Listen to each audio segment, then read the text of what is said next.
A woman stopped Esther in a parking lot the other night, in Houston's parking lot. She was driving through the parking lot with her children, and she stopped Esther and said, and the universe delivered her to Esther without Jerry, by the way, because Esther's response to that is different from Jerry's. She said, I have no food for my children, and we are living in our car. And I was wondering if you could spare some money. And Esther said yes, and reached into her purse for a fistful of something. And as she handed it through the window to this woman, she was nose to nose with this little child with great big eyes. And the little child, Esther could feel, was controverted, because Esther knew that the woman was making this up to get money. And the child knew that her mother was making this up to get money. And then her mother said to Esther, God will bless you for this. And Esther said, God blesses me every day. That's why I have a purse full of money. God blesses all of us, Esther said to her. And so maybe this is your blessing.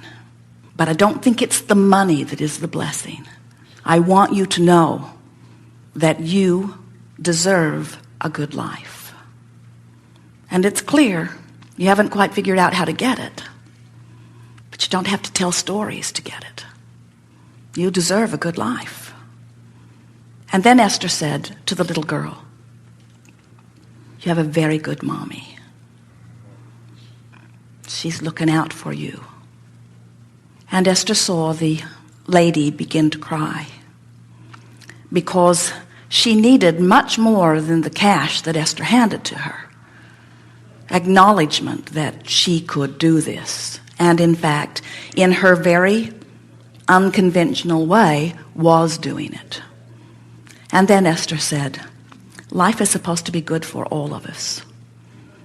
I hope that your life gets better starting right now.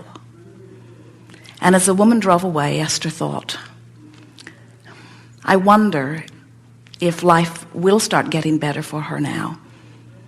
And we said to Esther, no, not right now. But a new rocket of desire has been launched within her, because she had a different exposure to experience than she's ever had before under these conditions. Usually she is rebuked and rebuffed, either that or pitied.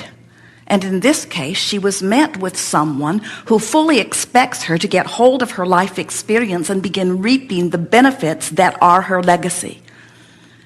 And that is really the message that we are offering here to anyone, no matter where they're standing. In other words, it doesn't matter if you're begging for food in the parking lot, or if you just can't afford the best Mercedes that is on the car lot. It doesn't matter what the crack is between where you are and where you are wanting to be. The process is the same. You cannot feel poverty and live anything other than poverty, because life experience won't give you anything other than that. Life experience will always bring you the next opportunity to stimulate the next desire. And what this workshop is about is helping you to understand that from where you are, you can get anywhere that you want to be. But it is really just one step at a time. We think sometimes that what happens is you try to take too big of jumps. In other words, if Esther had said to that woman in the parking lot, you should be doing something different with your children, too big of a jump.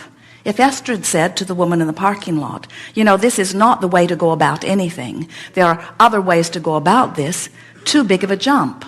But what Esther said to her is, by way of talking to her child, you are a good person and you can figure this out. And in fact, you are figuring it out in your way. It was a softer step for her. And she will not reach abundance all at once, but she will never again feel quite the way she's been feeling standing in that place that she's been standing. And we give this to you not wanting to say to you that this is Esther's creation, although everything is co-creation, isn't it? There are teachers and there are students, and then there are students who are teachers. In other words, this is a room full of teachers. We see ourselves as teachers of teachers. But this woman was in a vibrational place where she was ready for that. In other words, otherwise that rendezvous would not have taken place. The way you are rendezvousing in your life experience, in every moment of your life experience, is law of attraction's answer to the vibration that you are offering. It's not somebody doing something to you that you don't deserve.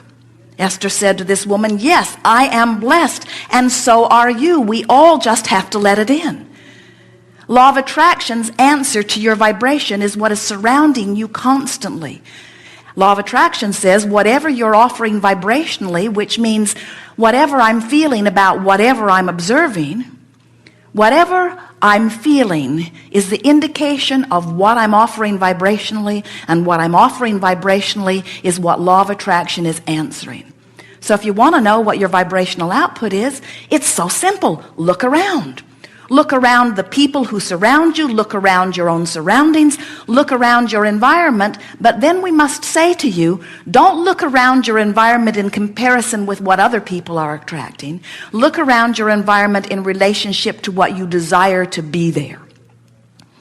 Because the comparison with what others are creating or what others are attracting will set you off your vibrational game. When you're looking at what somebody else is attracted, and you are then trying to integrate what they've attracted in comparison with what you've attracted, now you've introduced an unnecessary chaos to your vibration.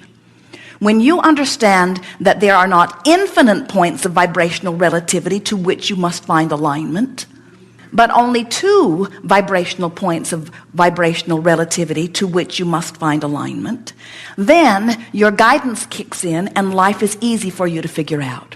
And what are those 2 vibrational points of relativity? Well, here you are in this physical body, but you weren't always only here. You were source energy before you got here. So source energy is 1 point of vibrational relativity. Source energy is the you of you that was born into this physical body. And do you know that right before you were born and just as you were born, you were one powerful, consistent, vibrating signal? Those newborn babies are pure positive energy. They come with knowledge of who they are. They're confident. They're arrogant. They expect life to go well for them. They are source energy in a physical body full of eager expectation. That's who you are. One powerful point of vibrational relativity. But as you begin to get acclimated in your physical environment and you begin to look around, right away there becomes, and it's the way you all intended, 2 points of vibrational relativity. There's the source energy me that knows life is good, that knows I am good, that knows that all is supposed to be well, that knows all really is well, that knows well-being abounds, that knows well-being is the stream, the only stream that flows. There's that part of you, and then there's this new physical part of you that's learning to acclimate and to become socialized into the system into which you have been born.